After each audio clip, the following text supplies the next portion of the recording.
When do people start using their trampolines? Springtime. Right, so hello again everybody and welcome back. Today we're going to take a look at the Lenovo Smart Projector. We're going to see if it's any good, is it worth the money and what it's like. Right, so that being said, don't forget to hit that subscribe button and let's crack on. Right, so first of all, I want to thank Banggood for sending this product out to review, and if you're interested in looking at it, I will leave a link in the description down below. Quick disclaimer, although they did send it out for review, it doesn't mean I have to say certain things. If it's a bad projector, I'm going to tell you it's bad. So let's take a quick look at it. First of all, what do we get inside the box? Obviously, we get the projector. We'd be gutted if we didn't.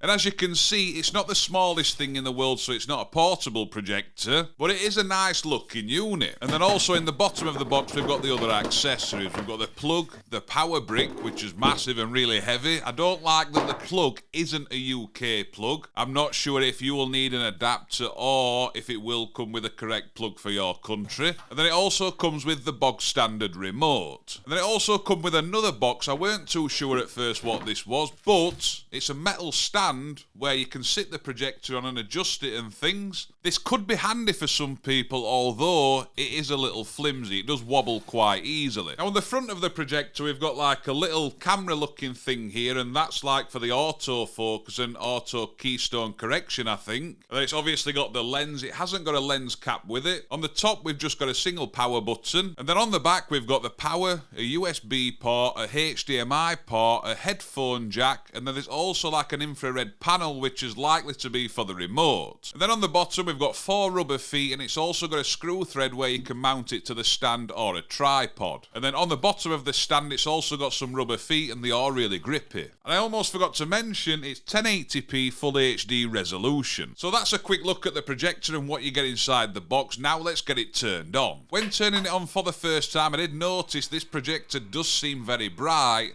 And once it loaded up and everything, it did start to do an autofocus as well, which can be very useful for ease of use. And then once we're loaded up, I didn't have to sign into anything. It just loaded straight up like this. You can see it's got its own operating system. And on the home screen, we've got some which I thought was pre-installed apps, but when I try to open one, it tells me to install it. But that's what the home screen does look like. And then at the top, you've got home, apps. So obviously inside apps is where you're going to find them. If I go down a little bit, I can click across. It's got Chrome as well, which can be useful for people sideloading. And then you've also got an app store, which isn't the Google Play Store, which I expected it were going to be. It's actually a store that's kind of like...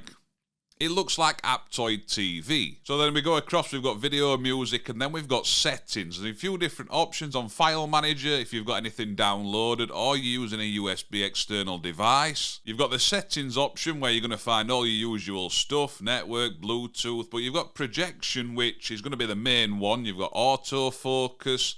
So you can turn it off if you don't like it doing it on startup. You can change the zoom. You've got auto keystone, which is a very good feature because this auto keystone on displacement means if the projector moves, it automatically corrects the keystone so the screen looks normal. And then at the bottom, we've got projection mode, where if you want to mount it upside down or on a ceiling, you can change how it looks. One thing that I didn't seem to be able to find though was the picture settings. Now I'm not sure why that wouldn't be available on there, and I have seen a couple of posts saying you can get to the picture settings if you're watching content from a USB device, which seems a bit bizarre, but that really should be available inside settings. Now let's start up some content and see how it plays back. So here's YouTube that I thought was pre-installed on the projector, but when clicking it I had to download it. And then we're just going to play a video back that we usually play on reviews, and I've got to say I've got no qualms with the picture quality whatsoever.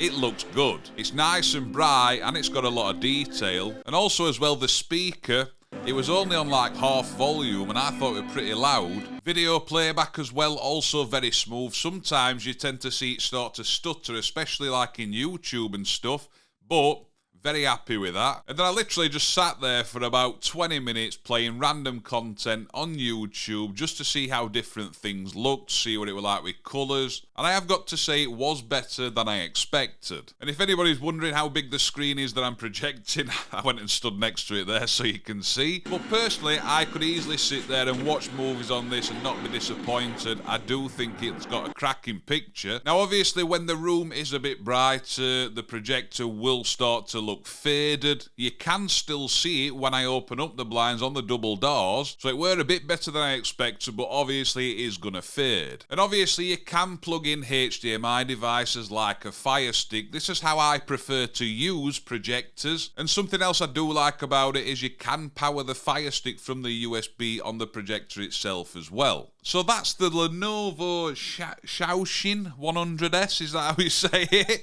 Smart projector. So I do think this is a decent little projector. There are a few negatives to it. The first one being no picture settings.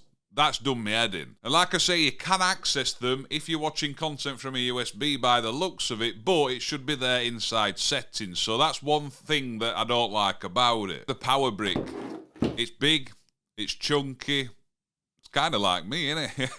And also the stand it comes with, it's not very sturdy. It tends to move very easily and shake. And also I think over time it will tend to lean to the side, which is going to make it no good. But when it comes to the picture quality and general use of it, I don't think it's bad at all. I turned it on, it were nice and bright, the quality were crisp, and I can power the Fire Stick directly from it as well. It might not be for everybody, but if you were looking at getting this projector as well, hopefully this video helped a little bit. And like I say, if you want to know any more about it, I'll leave that link down below. Also, let me know, do you own a projector? Which one is it, and what do you think of them? Right, so that being said, I hope you enjoy the rest of your day. Don't forget to hit that subscribe button down below, and I'll see you soon.